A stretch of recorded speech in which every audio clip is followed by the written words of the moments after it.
और भदोही में मंत्री ए के शर्मा का बड़ा बयान सामने आया है। अपराधी को किसी भी कीमत पर बख्शा नहीं जाएगा। अपराधियों को लेकर सरकार की मंशा स्पष्ट है। मंत्री ए के शर्मा ने राहुल गांधी पर भी तंज कसा और राहुल गांधी पर लगातार फूट और हार का बम फोड़ने का आरोप लगाया।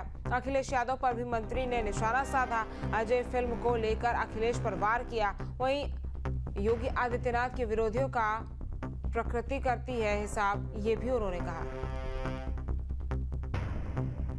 अपराधियों के खिलाफ हमारे सरकार का दृष्टिकोण, हमारी सरकार की मंशा बहुत स्पष्ट है।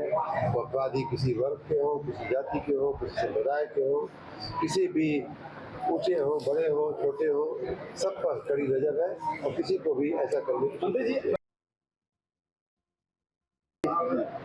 का जीवन लोगों के लिए बहुत ही सम्मान इसमें तंज करने वाले लोग महायोगी पे अगर कोई तंज करता है तो प्रकृति उसका हिसाब करती है। मंत्री जी, किट गांधी पे सबसे बड़ा बम तो जनता फोड़ रही है, उसका वो आभास नहीं कर रहे हैं। दिल्ली में हारे, उपराष्ट्रपति के चुनाव में हारे, तो हार का जो बम है वो हमेशा उनके सर पे फूट रहा है। अब कोई बम से प्रभावित होने वाला व्यक्ति समझे ही ना बात को, तो अब आप भी समझिए क्या किया जाए। चलिए खबरों में अब आगे बढ़ेंगे। खबर लखनऊ से, जहां तेज रफ्तार थार ने कई लोगों को रौंद दिया है। हादसे में 2 लोगों की दर्दनाक मौत हो गई है। थार सवार गाड़ी छोड़कर मौके से फरार हो गया है। 2 की मौत हो गई है, कई लोग अस्पताल में भर्ती है। थाना कैंट क्षेत्र के बनिया बाजार की ये घटना बताई जा रही है। तो लखनऊ से खबर, जहाँ तेज रफ्तार थार ने कई लोगों को रौंदा है। इसमें 2 लोगों की मौत हो गई है और थार सवार गाड़ी छोड़कर मौके से फरार हो गया है। लखनऊ से खबर, जहां तेज रफ्तार थार ने कई लोगों को रौंदा है। हादसे में 2 लोगों की दर्दनाक मौत हो गई है।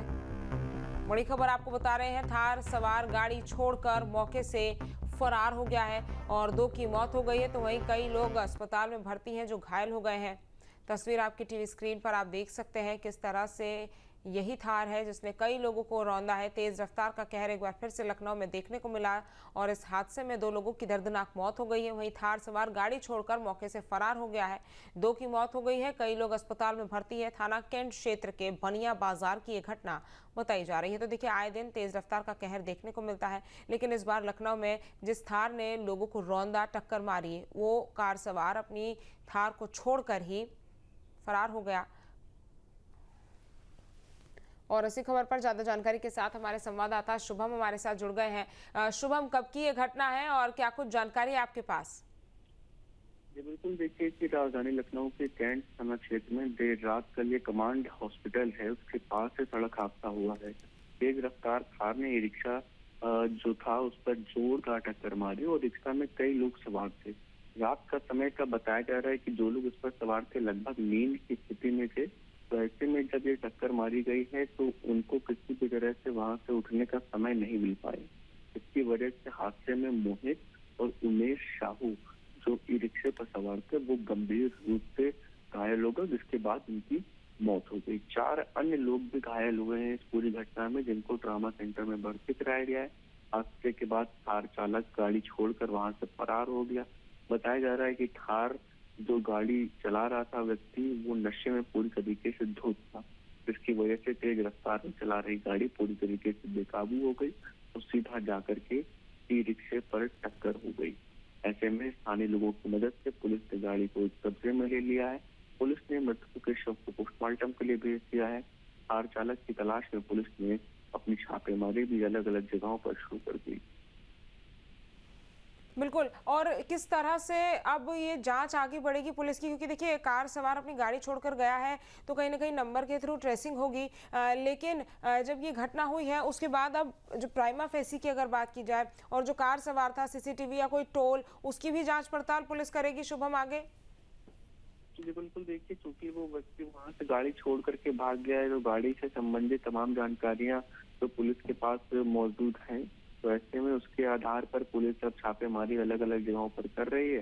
उम्मीद यही है कि उन तक जल्द से जल्द पुलिस पहुंचेगी, क्योंकि अब उस कैंट का क्षेत्र होता है वहां पर सीसीटीवी या अन्य चीजें सिर्फ कैंटोनमेंट एरिया में ही लगा सकते हैं लोग, और प्राइवेट जो रहते हैं उन पे कुछ नियम और अलग अलग रहते हैं। तो लिहाजा अभी फिलहाल उस क्षेत्र के अलावा अन्य जगहों से कैसे ये व्यक्ति किस तरफ भागा है, तो इसको लेकर के अन्य अलग अलग जो सीसीटीवी फुटेज है उन पे भी काम लगातार चल रहा है।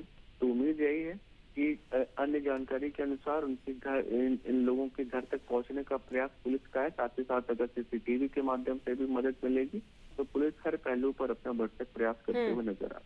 ठीक है शुभम, तमाम जानकारी हम तक पहुंचाने के लिए आपका बहुत बहुत शुक्रिया।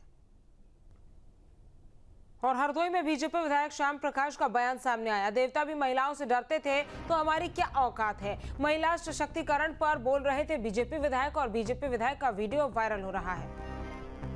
तो हरदोई में बीजेपी विधायक श्याम प्रकाश का बयान सामने आया। देवता भी महिलाओं से डरते थे, उन्होंने कहा तो हमारी क्या औकात है। महिला सशक्तिकरण पर वो बोल रहे थे और बीजेपी विधायक का ये वीडियो वायरल हो रहा है।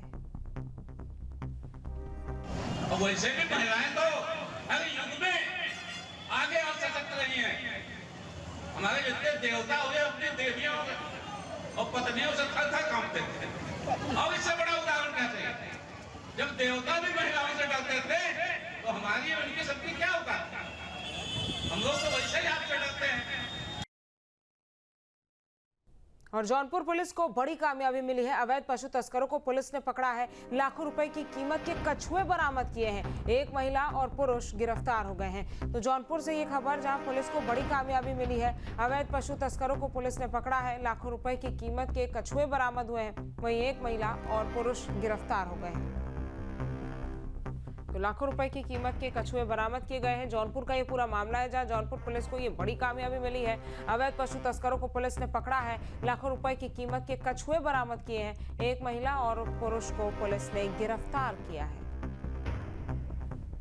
162 प्रतिबंधित कछुओं को व 13 बोरे कछुओं की खाल को अंतर्राज्यीय पशु वन जीव जंतु तस्कर मोतीलाल व ममता निवासी जगदीशपुर अमेठी व मुश्ताक निवासी कासिमपुर खेतासराय के पास से बरामद किया और इन तीनों अभियुक्तों की गिरफ्तारी की गई व अभियोग पंजीकृत कर विधिक कार्रवाई की जा रही है। और इटावा में समाजवादी पार्टी के महासचिव शिवपाल यादव ने बीजेपी पर हमला बोला। उन्होंने कहा कि आजम खां के साथ अन्याय हो रहा है। झूठे मुकदमे में उन्हें जेल भेज दिया गया है। हम लोग उत्तर प्रदेश में एसआईआर लागू नहीं होने देंगे, पुरजोर विरोध करेंगे। 2027 में बीजेपी को हटाना है और समाजवादी पार्टी की सरकार बनाना है। तो देखिए, जिस तरह से एसआईआर का मुद्दा बिहार चुनाव में उठता रहा, उसके बाद अब उत्तर प्रदेश में भी जिस तरह से 2027 में विधानसभा के चुनाव होने हैं, उसका विरोध करने की बात जो है वो सपा नेता करते हुए नजर आए। जो लोगों की सरकार है, जनता की कोई बात नहीं सुनते। जो वादे करते हैं वादे पूरा नहीं करते। और टैक्स, इतना टैक्स जनता में, बिजली दे नहीं पा रहे हैं। 2027 में हटाने का काम करेंगे और वोट की चोरी रोकेंगे और जो वोट सही वोट हैं उनको बढ़ाने का काम करेंगे। एसआईआर जो बिहार में हुआ वो यूपी में लागू इसका विरोध करेंगे। आज हम आगे के साथ अन्याय जहाँ भक्ति है हर शब्द में, कथाओं में छुपे हैं दिव्य रहस्य और ज्योतिष देता है जीवन को दिशा। धर्म से जुड़ी हर बातों को जानने के लिए हमारे चैनल स्तुति को सब्सक्राइब करें। चैनल पर जाने के लिए इस लिंक पर क्लिक करें।